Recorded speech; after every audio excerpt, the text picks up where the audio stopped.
Doors academy में आप लोगों का स्वागत है।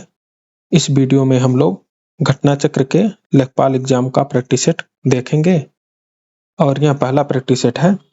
घटना चक्र के सारे प्रैक्टिस सेट कराए जाएंगे डिटेल एक्सप्लेनेशन के साथ अगले कुछ दिनों में। आप लोग चैनल को सब्सक्राइब कर लीजिए जिससे आप लोगों को अपडेट मिलता रहे। तो शुरू करते हैं। यहाँ पे पहला क्वेश्चन है, भारत आने वाला प्रथम यूरोपीय देश कौन सा था? तो वो पुर्तगाली था। तो 1498 ईस्वी में वास्को डी गामा भारत पहुंचा था। भारत में कालीकट केरल के पास पहुंचा था। वो पुर्तगाल से आए थे। यह भारत में यूरोपियों के आगमन की शुरुआत थी। अंग्रेज बाद में आए थे 1600 ईस्वी में।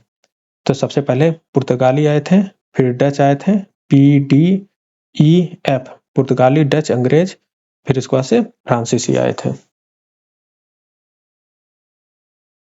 नेक्स्ट क्वेश्चन है कि कादम्बरी के लेखक कौन है? तो कादम्बरी के लेखक बाणभट्ट हैं।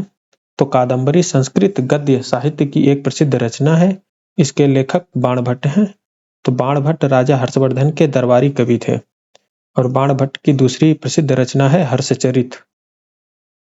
कालिदास ने अभिज्ञान शाकुंतलम जैसी रचनाएं लिखी हैं कालिदास जी ने, और कौटिल्य अर्थशास्त्र के लेखक हैं।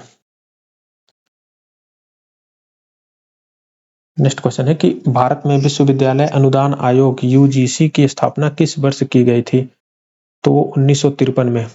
तो UGC की स्थापना 1953 में की गई थी। बाद में इसे UGC अधिनियम 1956 के तहत इसे संवैधानिक दर्जा भी मिला। UGC का मुख्य कार्य होता है विश्वविद्यालय को अनुदान देना, उच्च शिक्षा के मानकों को बनाए रखना, और इसका मुख्यालय नई दिल्ली है। नेक्स्ट क्वेश्चन है कि असहयोग आंदोलन क्यों बंद कर दिया गया? तो वो चौरी चौरा घटना के कारण असहयोग आंदोलन को गांधी जी द्वारा बंद कर दिया गया था। तो असहयोग आंदोलन की शुरुआत महात्मा गांधी ने 1920 में की थी। इसका उद्देश्य अंग्रेजों के खिलाफ अहिंसात्मक विरोध करना था। तो जब 1922 में चौरी चौरा कांड हुआ, इसमें प्रदर्शनकारी हिंसक हो गए और पुलिस थाने को आग लगा दी गई। इसमें कई पुलिसकर्मी मारे गए थे। गांधी जी अहिंसा के पक्षधर थे, इसलिए उन्होंने तुरंत आंदोलन को वापस ले लिया था। नेक्स्ट क्वेश्चन है कि भारत में शासन करने वाले दिए गए शासकों का काल क्रमानुसार सही क्रम क्या है? तो इसमें जो पहला जो है वो है इल्तुतमिश। इल्तुतमिश जो थे ये गुलाम वंश के शासक थे, तो ये पहले आ जाएंगे। फिर जो अलाउद्दीन खिलजी हैं ये खिलजी वंश के शासक थे। फिर उसके बाद आए शेरशाह सूरी, ये सूर वंश के शासक थे। और बाद में आए थे सबसे लास्ट में अकबर यानी मुगल शासक। तो अकबर सबसे लास्ट है। इनका 1556 से 1605 ईस्वी तक अकबर शासन किए हैं। तो इसका क्रम यही होगा, पहले इल्तुतमिश, फिर अलाउद्दीन खिलजी, फिर शेरशाह सूरी, फिर अकबर, यानी 4 3 1 2। इल्तुतमिश और ये अलाउद्दीन खिलजी तीसरा, और शेरशाह सूरी, और ये अकबर। नेक्स्ट क्वेश्चन है कि संविधान सभा की प्रारूप समिति यानी ड्राफ्टिंग कमेटी के अध्यक्ष कौन थे? तो संविधान सभा में बहुत सारी समितियां बनाई गई थी, तो उसमें एक समिति थी प्रारूप समिति। तो प्रारूप समिति का गठन 29 अगस्त 1947 को हुआ था और इसके अध्यक्ष डॉक्टर भीमराव अंबेडकर जी थे। और ये जो प्रारूप समिति था इसमें 7 सदस्य थे, जिसमें से जो डॉक्टर भीमराव अंबेडकर थे वो अध्यक्ष थे, और N गोपाल स्वामी अयंगर तीसरे थे, अल्लादी कृष्ण स्वामी अय्यर चौथे थे, KM मुंशी पांचवे थे, मोहम्मद सादुल्ला छठवें थे, BL मित्तल और सातवें थे DP खेतान। जो BL मित्तल थे उनके इस्तीफे के बाद जो है N माधवराव वापस आ गए थे, मतलब N माधवराव शामिल हुए थे। और जो DP खेतान थे इनकी मृत्यु के बाद TT कृष्णामाचारी को शामिल किया गया था। आप इसको ऐसे भी याद कर सकते हैं कि इसमें से अधिकतम लोग जो हैं सब कृष्ण जी के पर्यायवाची ही हैं, जैसे N गोपाल स्वामी अयंगर, अल्लादी कृष्ण स्वामी, यहाँ भी कृष्ण है, यहाँ गोपाल हैं, यहाँ मुंशी हैं, और यहाँ पे माधव हैं, और यहाँ पे कृष्णामाचारी हैं। बस इनका याद रखना है कि मोहम्मद सादुल्ला एक थे और भीमराव अंबेडकर जी थे अध्यक्ष। नेक्स्ट क्वेश्चन है कि भाषा के आधार पर राज्यों का पुनर्गठन किस वर्ष में किया गया था? तो 1956 में किया गया था। भारत में राज्यों का भाषाई आधार पर पुनर्गठन यानी स्टेट रीऑर्गेनाइजेशन एक्ट 1956 के तहत हुआ, यह अधिनियम 1956 में लागू किया गया। तो फजल अली आयोग की सिफारिश पर पुनर्गठन हुआ था। तो यह कमेटी थी फजल अली आयोग। और तेलुगु भाषी राज्य आंध्र प्रदेश पहला भाषाई राज्य बना था। पहला भाषाई राज्य आंध्र प्रदेश बना था। नेक्स्ट क्वेश्चन है कि भारतीय संविधान के अनुच्छेद 243 ख के अधीन गठित ग्रामीण क्षेत्रों के लिए स्व सरकार की संस्था कौन सी है? तो आर्टिकल जो 243 बी या 243 ख, ये राज्यों में पंचायतों का गठन किया जाएगा। पंचायतों से संबंधित है, ग्राम पंचायत से संबंधित। तो पंचायतें ही ग्रामीण क्षेत्र की स्व सरकार की संस्था है। तो 73वां संविधान संशोधन 1992 के द्वारा पंचायत राज व्यवस्था लागू किया गया था। और इस पंचायत राज व्यवस्था में 3 स्तर होते हैं। जो पहला स्तर है वो ग्राम पंचायत, दूसरा है पंचायत समिति और तीसरा है जिला परिषद। तो इसका आंसर था कि 243 बी से ग्राम पंचायतों का गठन की बात की गई है। अगला क्वेश्चन है कि भारतीय संविधान के अंतर्गत निम्नलिखित में से कौन सा एक मौलिक कर्तव्य नहीं है? तो लोक चुनावों में वोट डालना यह मौलिक कर्तव्य नहीं है, यह आपका विधिक अधिकार है। बाकी सब और मौलिक कर्तव्य आर्टिकल 51A में दिए गए हैं। तो वैज्ञानिक दृष्टिकोण को विकसित करना यह भी मौलिक कर्तव्य है। लोक संपत्ति की सुरक्षा करना यह भी मौलिक कर्तव्य है। और संविधान को मानना एवं इसके आदर्शों को सुदृढ़ करना, ये तीनों मौलिक कर्तव्य में शामिल है। और मौलिक कर्तव्य संविधान में स्वर्ण सिंह समिति की सिफारिश पर शामिल किया गया था 1976 में। और भारत में टोटल मतलब हमारे संविधान में टोटल 11 मौलिक कर्तव्य हैं।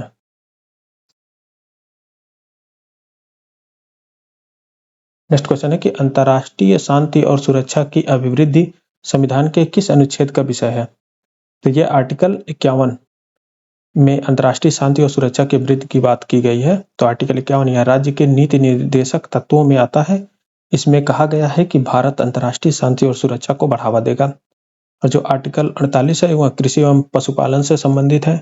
और आर्टिकल 50 जो है DPSP का, वो न्यायपालिका और कार्यपालिका के पृथक्करण से संबंधित है। जो आर्टिकल 51A है यह मौलिक कर्तव्यों से संबंधित है।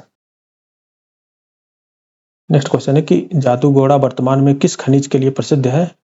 तो जादूगोड़ा यूरेनियम के लिए प्रसिद्ध है।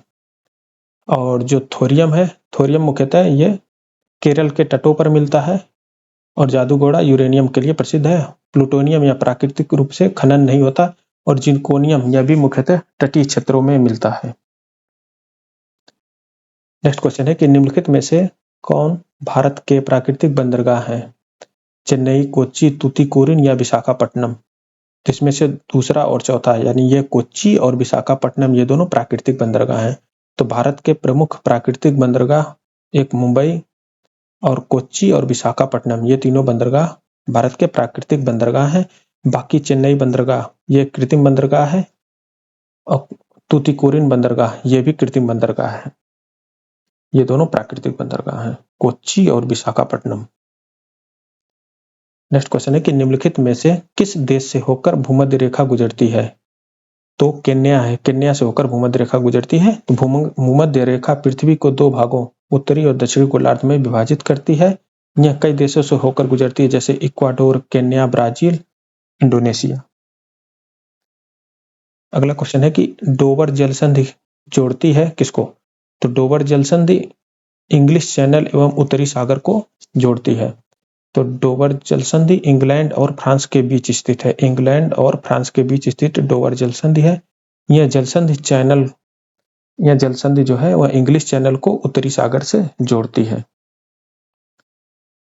नेक्स्ट क्वेश्चन है कि ग्रीष्म काल में उत्तरी मैदानों में बहने वाली पवन कहलाती है। तो ग्रीष्म काल में उत्तरी मैदानों में बहने वाली पवन जो है उसको लू कहते हैं। लू यह बहुत गर्म और शुष्क हवा है। मई जून में उत्तर भारत, दिल्ली, पंजाब, यूपी आदि में चलती है। और जो यह काल बैसाखी है यह पूर्वी भारत यानी बंगाल में आने वाला तूफान है काल बैसाखी। और जो मैंगो शावर है यह केरल में वर्षा से संबंधित है। अगला है कि गरीबी हटाओ का नारा और गरीबी उन्मूलन पर विशेष जोर किस पंचवर्षीय योजना में दिया गया है? तो ये 5वीं पंचवर्षीय योजना में गरीबी हटाओ का नारा दिया गया था और इस नारे को इंदिरा गांधी जी ने दिया था। यह नारा 1971 के चुनाव में प्रमुख रूप से उपयोग हुआ। इसके बाद 5वीं पंचवर्षीय योजना जो 1974 में लागू की गई थी में गरीबी उन्मूलन पर विशेष जोर दिया गया। नेक्स्ट क्वेश्चन है कि स्मार्ट मनी शब्द का प्रयोग होता है। तो स्मार्ट मनी शब्द का प्रयोग क्रेडिट कार्ड में किया जाता है। तो स्मार्ट मनी का उपयोग आधुनिक बैंकिंग और डिजिटल भुगतान प्रणाली में किया जाता है। यह मुख्यतः प्लास्टिक मनी या इलेक्ट्रॉनिक भुगतान से संबंधित है। इसका सबसे सामान्य उदाहरण है क्रेडिट कार्ड या डेबिट कार्ड। अगला क्वेश्चन है कि सूची 1 को सूची 2 से सुमेलित कीजिए। तो ये जो मानव विकास रिपोर्ट है इसको संयुक्त राष्ट्र विकास कार्यक्रम ये जारी करती है, यानी यूएनडीपी इसको जारी करती है, मानव विकास रिपोर्ट को। इसको हम लोग ऐसे भी समझ सकते हैं जैसे मानव विकास की बात किया गया है तो यहाँ पे भी विकास की बात है, संयुक्त राष्ट्र विकास कार्यक्रम।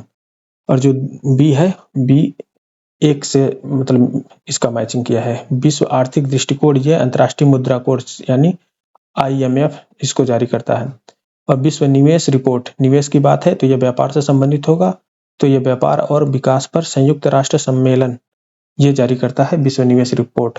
और उत्सर्जन अंतर रिपोर्ट यह कार्बन उत्सर्जन वगैरह से संबंधित है, तो इसको संयुक्त राष्ट्र पर्यावरण कार्यक्रम जारी करता है। अगला क्वेश्चन है कि संविधान में 101वां संशोधन अधिनियम 2016 किससे संबंधित है। तो ये GST से संबंधित है। तो संविधान में 101वां संविधान संशोधन अधिनियम जो 2016 में लागू आया था ये संशोधन, तो यह संशोधन GST लागू करने के लिए किया गया था और GST लागू हुआ था 1 जुलाई 2017 को और इसी 1 जुलाई को GST दिवस भी मनाया जाता है। और जो इसमें पंचायती राज की बात की गई है तो पंचायती राज 73वां संविधान संशोधन 1992 में लागू किया गया था। 86वां संविधान संशोधन 2002 द्वारा शिक्षा का अधिकार को मूल अधिकार में जोड़ा गया था, आर्टिकल 21A में जोड़ा गया था। अगला क्वेश्चन है कि राष्ट्रीय ग्रामीण स्वास्थ्य मिशन का शुभारंभ हुआ था 12 अप्रैल 2005 को। तो राष्ट्रीय ग्रामीण स्वास्थ्य मिशन का शुभारंभ 12 अप्रैल 2005 को किया गया था। इसका उद्देश्य ग्रामीण क्षेत्रों में स्वास्थ्य सेवाओं को मजबूत करना था। नेक्स्ट है कि वह तापमान जिस पर सेल्सियस एवं फ़ारेनहाइट पैमाना समान होता है तो है -40 डिग्री सेंटीग्रेड। तो ये फार्मूला होता है, जैसे ये फ़ारेनहाइट है और ये सेल्सियस है, तो F-32/9 = C/5, C/5। तो जब दोनों समान हो, इसमें बोला गया सेल्सियस और फ़ारेनहाइट समान है तो F = C रख देंगे। तो यहाँ पे C-32/9 = C/5, ये दोनों को क्रॉस मल्टीप्लाई करेंगे तो ये आ जाएगा 4C = -160, तो C बराबर -40, ये आपका आंसर आ जाएगा। अगला क्वेश्चन है कि आंसू का pH मान क्या होता है।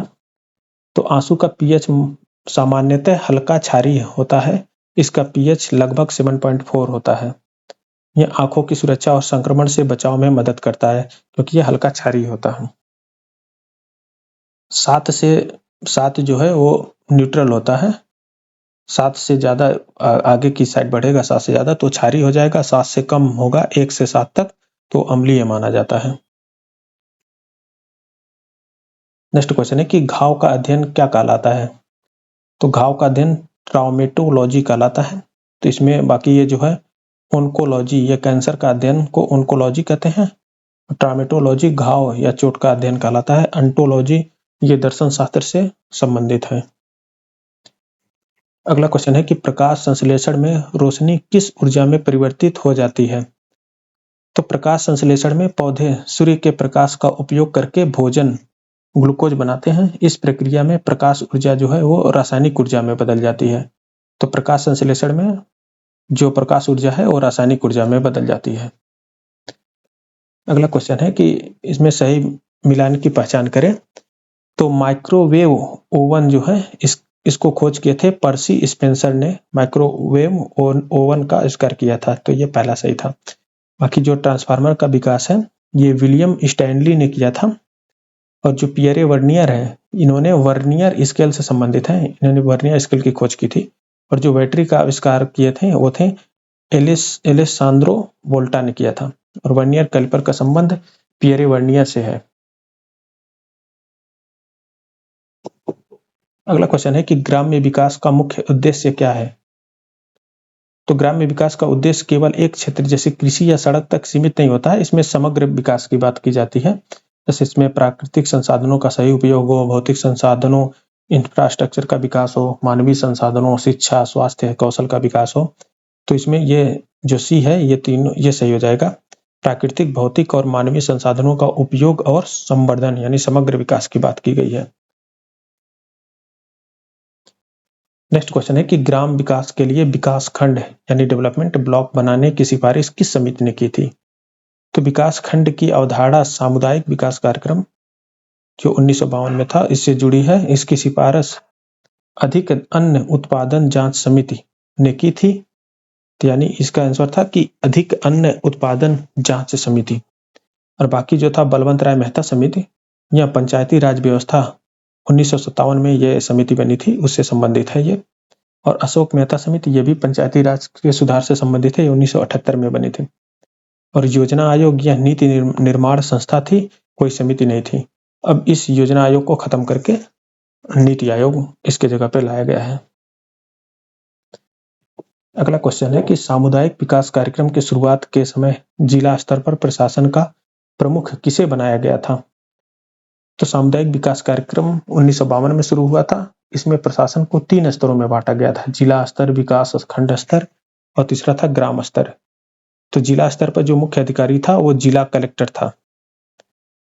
और जिला स्तर पर जिला कलेक्टर और ब्लॉक स्तर पर बीडीओ यानी खंड विकास अधिकारी को मतलब प्रमुख बनाया गया था। और ग्राम स्तर पर ग्राम पंचायत। अगला क्वेश्चन है कि काम के बदले अनाज कार्यक्रम वर्ष 2000 से 2001 में किस योजना के हिस्से के रूप में शुरू किया गया था। तो था सुनिश्चित रोजगार योजना। तो फूड फॉर वर्क प्रोग्राम का उद्देश्य था ग्रामीण गरीबों को रोजगार देना और उन्हें अनाज उपलब्ध कराना। इसे सुनिश्चित रोजगार योजना ईएएस के हिस्से के रूप में लागू किया गया था। अगला क्वेश्चन है कि रबी विपणन वर्ष 2025 से 26 के लिए गेहूं का न्यूनतम समर्थन मूल्य एमएसपी कितना निर्धारित किया गया था। तो भारत सरकार हर वर्ष फसलों का एमएसपी यानी मिनिमम सपोर्ट प्राइस तय करती है। 2025 से 26 के लिए गेहूं का एमएसपी 2425 यानी 2425 रुपए प्रति क्विंटल निर्धारित किया गया। एमएसपी जो है यह तय करता है सीएसीपी यानी commission for agriculture cost and price. ये कमीशन जो है एमएसपी तय करता है। एमएसपी का उद्देश्य होता है किसानों को न्यूनतम मूल्य की गारंटी देना। ये इस वीडियो का लास्ट क्वेश्चन था। अगला पार्ट जल्दी ही अपलोड कर दी जाएगी। आप लोग चैनल को लाइक, शेयर और सब्सक्राइब कर लीजिए। वीडियो देखने के लिए धन्यवाद।